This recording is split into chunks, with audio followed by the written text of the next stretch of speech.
ये जो कॉरपोरेशन के जो भी अधिकारी है उनको मंदिर और मस्जिद तोड़ने के अंदर बड़ा लुत्फ आ रही है, क्योंकि आज से 2.5 महीने पहले अभी बापू नगर के अंदर एक मंदिर तोड़ा गया, उसके बाद में ये मस्जिद तोड़ी है। तो बड़ी शर्म और अफसोस की बात यह है कि ये धार्मिक स्थल तोड़ के उनको क्या मिलने वाला है। ये लोग पैसा देते हैं और लोग मतलब कि उसके अंदर चंदा देते हैं कि भाई अल्लाह का घर बने, मंदिर उनके भगवान का जो भी आस्था उसके हिसाब से उनका घर बने, तो उनके अंदर उनको भी थोड़ी बहुत बांध छूट करनी चाहिए। हम लोगों ने इम्पैक्ट फी भरने की बात करी तो क्या बोले तुम्हारा टाइम निकल गया है। तो भाई तुम अधिकारी हो, बड़ी बड़ी 14 माले की बिल्डिंगें बन रही है और अवैध रूप से अंदर काफ़ी सारे बंगलोज भी बने हुए हैं। तो ये हमारी तो दस्तावेज वाली जगह है, बड़ी शर्मनाक घटना आज हुई है।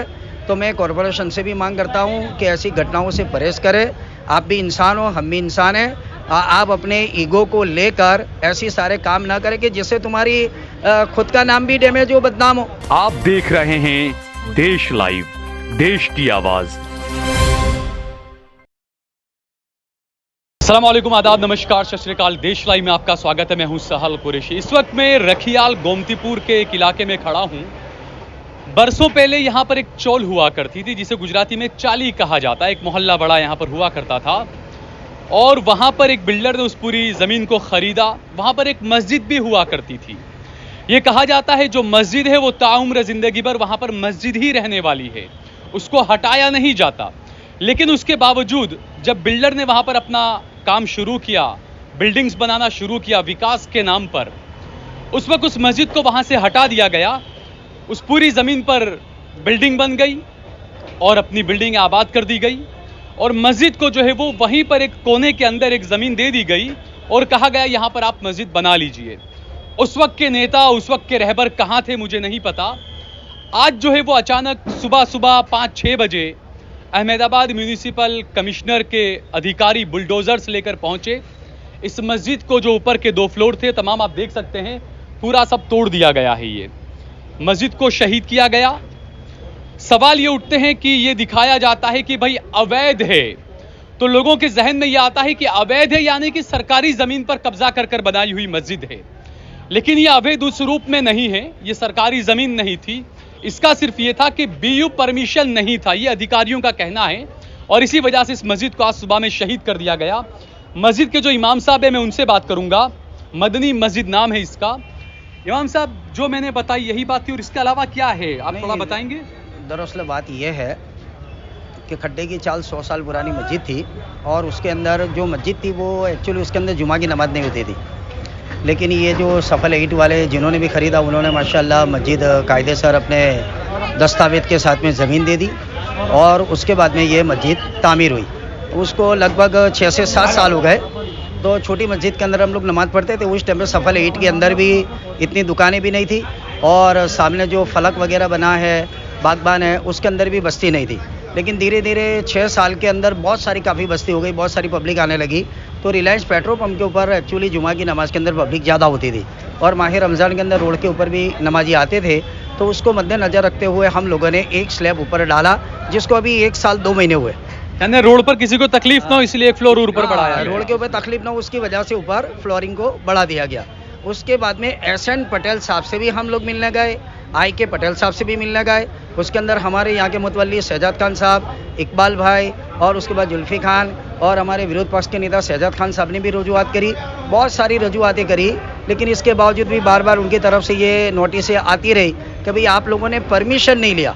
हालांकि मस्जिद का BU परमिशन भी हमारे पास में और हाँ BU परमिशन है। अब वो एक स्लैब ऊपर डाला ना उसकी वजह से, तो ये एक स्लैब डाला उसकी वजह से। लेकिन मेरा तजुर्बा मैंने जहाँ तक देखा है कि ये जो कॉरपोरेशन के जो भी अधिकारी है उनको मंदिर और मस्जिद तोड़ने के अंदर बड़ा लुत्फ आ रही है, क्योंकि आज से 2.5 महीने पहले अभी बापू नगर के अंदर एक मंदिर तोड़ा गया, उसके बाद में ये मस्जिद तोड़ी है। तो बड़ी शर्म और अफसोस की बात यह है कि ये धार्मिक स्थल तोड़ के उनको क्या मिलने वाला है। ये लोग पैसा देते हैं और लोग मतलब कि उसके अंदर चंदा देते हैं कि भाई अल्लाह का घर बने, मंदिर उनके भगवान का जो भी आस्था उसके हिसाब से उनका घर बने, तो उनके अंदर उनको भी थोड़ी बहुत बांध छूट करनी चाहिए। हम लोगों ने इम्पैक्ट फी भरने की बात करी तो क्या बोले तुम्हारा टाइम निकल गया है। तो भाई तुम अधिकारी हो, बड़ी बड़ी 14 माले की बिल्डिंगें बन रही है और अवैध रूप से अंदर काफ़ी सारे बंगलोज भी बने हुए हैं। तो ये हमारी तो दस्तावेज वाली जगह है, बड़ी शर्मनाक घटना आज हुई है। तो मैं कॉरपोरेशन से भी मांग करता हूँ कि ऐसी घटनाओं से परहेज करें। आप भी इंसान हो, हम भी इंसान हैं। आप अपने ईगो को लेकर ऐसे सारे काम ना करें कि जिससे तुम्हारी खुद का नाम भी डैमेज हो, बदनाम हो। बाकी हमने आज माशाल्लाह देखिए पुलिस को प्रोटेक्शन जो दिया, उसके अंदर हमारे दोनों रखियाल और बापू नगर के पीएसआई से आप बातचीत करें कि भाई इमाम साहब और उनकी कमेटी वालों ने कितना उनको सहयोग किया है, हमारी जनता ने कितना सहयोग किया है, और अपने कॉरपोरेशन के अधिकारियों से बातचीत करें क्या हमने कितना साथ सहयोग दिया है। लेकिन ये बड़ा अफसोस और शर्म की बात है कि ऐसी चीज़ों से परहेज करें और आने वाले वक्त के अंदर ऐसा कोई भी काम करने से पहले, हम लोग तो एक नमाजी है, आम आदमी है, तो वो हमको सलाह सूचन दे के ऐसा ऐसा काम कीजिए, बराबर। बस इतना कह के मेरी बात को मैं अच्छा, दूसरा मौलाना, जिस तरीके से धार्मिक स्थलों को निशाना बनाया जाना बीयू परमिशन के नाम पर, इसके अलावा पिछले कुछ दिनों 2 दिन 4 दिन पहले अहमदाबाद के जुहापुरा के अंदर एक स्कूल को सील कर दिया गया था बीयू परमिशन के नाम से। तो ये जो चीज़ें होती है, मस्जिदें होती है, स्कूल होती है, वहाँ तो लोगों के फ़ायदे के लिए या आस्था के लिए लोग जाते हैं, जबकि कई सारे बिल्डिंग्स और कई सारे बिल्डरों के मकान, सूट बूट वाली सरकार है, वो साबित करती है ये कि उनको कोई आँच नहीं आती है। बीयू परमिशन के नाम पर इस तरीके से मस्जिदों को शहीद करना, स्कूलों को ताले लगा देना, कई बच्चों की पढ़ाइयाँ ख़राब होना, सरकार को, प्रशासन को कोई बीच का रास्ता नहीं निकालना चाहिए कि बीयू परमिशन वाली जगहों को लीगल किया जाए, कुछ फीस वगैरह भर कर या जो भी।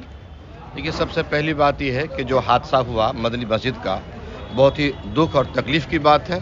हम इस पे दुख व्यक्त करते हैं, जाहिर करते हैं और दुखी भी है, लेकिन ये गैर कानूनी भी है और गैर इंसानी भी है। बिल्कुल। वो चाहे मंदिर हो या मस्जिद हो, ये एक इबादत की जगह है। लोग आते हैं, अपनी आस्था से अपने माथा को, सर को झुकाते हैं। तो इंसानियत इसी से जिंदा है। इस इंसान में धर्म कर्म का अगर ज्ञान होगा और वो अल्लाह या भगवान से डरेगा, तभी किसी चीज़ का ख्याल करेगा। मस्जिद में अगर एक स्लैब ज़्यादा बढ़ाया गया था तो इसका मकसद ये था कि पेट्रोल पंप या आगे जो रोड है जिस पर गाड़ियाँ चलती हैं, किसी मुसाफिर को जुमा में तकलीफ ना हो। उसके बाद भी हम लोगों ने इसके कानूनी प्रक्रिया के लिए आचार संहिता आया, आचार संहिता में कुछ काम नहीं हो सका, हम लोगों ने टाइम मांगा और टाइम मांग करके इसकी जो कुछ हो सकती है मतलब उसको करने की कोशिश भी कर रहे थे। हाँ, बिल्कुल कर रहे थे। और इसी तरह से मंदिर में, आप किसी भी मंदिर की बात कर लीजिए, कहीं पर भी व्यू परमिशन नहीं मिलेगा आपको, और मंदिर में कहीं पर भी आपको फायर सेफ्टी मस्जिद में नहीं मिलेगा साहब आपको। अब ठीक है, राजकोट में घटना घटी है गेम जोन में, तो हर स्कूल में, हर मदरसे में, हर मस्जिद में फायर सेफ्टी चाहिए, एनो परमिशन चाहिए। सरकार को वक्त देना चाहिए था कि इतने टाइम में करिए। टाइम देते, टाइम देने के बाद आप कहते। इसी तरह समाज के कुछ लोग हैं ऐसे जिम्मेदार, उनको बुला के कहते किस तरह का।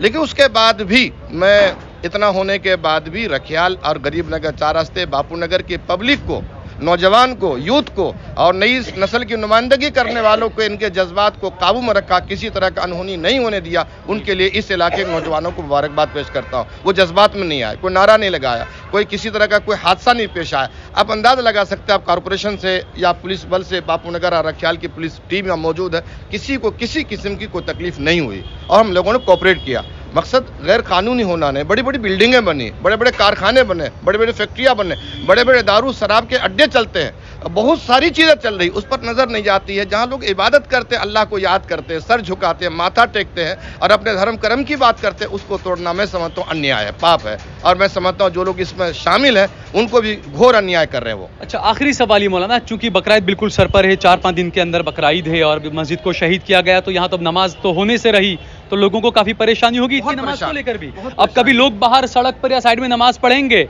तो कुछ शरपसंद अनासिर जो वीडियो बनाकर बदनाम भी करेंगे, देखो मुसलमान मुल्ला सड़क पर पढ़ रहे हैं। हम पूरी कोशिश ये करेंगे कि किसी आने जाने वाले मुसाफिर को तकलीफ ना हो। हम इसी को जगह को साफ करेंगे, यही मुसल्ला बिछाकर यही नमाज पढ़ेंगे। हम किसी आने जाने वाले मुसाफिर को तकलीफ नहीं देंगे, रोड रास्ता को ब्लॉक नहीं करेंगे। हमारी कोशिश होगी किसी को तकलीफ ना हो। ठीक है, बहुत बहुत शुक्रिया हमसे। Thank you.